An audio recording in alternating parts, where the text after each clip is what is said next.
नमस्कार। प्रादेशिक मौसम केंद्र नई दिल्ली द्वारा दिल्ली एनसीआर के किसानों के लिए मौसम आधारित कृषि सलाह इस प्रकार है। दिल्ली में 26 दिसंबर को आसमान में आंशिक रूप से बादल छाए रहेंगे। रात में धुंध तथा कुहासा होने की संभावना है।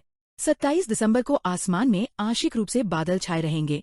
सुबह के समय कई जगहों पर मध्यम कोहरा और कुछ जगहों पर घना कोहरा छाए रहने की संभावना है। 28 दिसंबर को आसमान मुख्यतः साफ रहेगा। सुबह के समय कई जगहों पर मध्यम कोहरा और कुछ जगहों पर घना कोहरा छाए रहने की संभावना है। दिल्ली में आज न्यूनतम तापमान 7.7 डिग्री सेल्सियस दर्ज हुआ, जो कि सामान्य रहा। अगले 2 दिनों में न्यूनतम तापमानों में कोई विशेष परिवर्तन होने की संभावना नहीं है। दिल्ली में आज अधिकतम तापमान 20 से 22 डिग्री सेल्सियस तक रहने का अनुमान है। अगले 2 दिनों में अधिकतम तापमानों में 1 से 2 डिग्री सेल्सियस की वृद्धि होने की संभावना है। मौसम के पूर्वानुमान को देखते हुए किसानों को सलाह दी जाती है कि देर से बोई गई गेहूं की फसल यदि 21 से 25 दिन की हो गई तो पहली सिंचाई आवश्यकतानुसार करें तथा 3 से 4 दिन के बाद नत्रजन की शेष मात्रा का छिड़काव करें। देर से बोई गई सरसों की फसल में विरलीकरण तथा खरपतवार नियंत्रण का कार्य करें।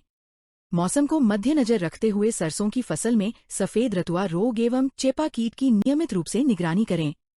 चने की फसल में फली छेदक कीट की निगरानी हेतु फेरोमोन प्रपंच @3 से 4 प्रपंच प्रति एकड़ उन खेतों में लगाएं जहां पौधों में 10 से 15% फूल खिल गए हों।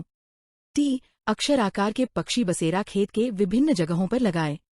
गोभी वर्गीय फसल में हीरा पीठ इल्ली, मटर में फली छेदक तथा टमाटर में फल छेदक की निगरानी हेतु फेरोमोन प्रपंच @3 से 4 प्रपंच प्रति एकड़ खेतों में लगाएं।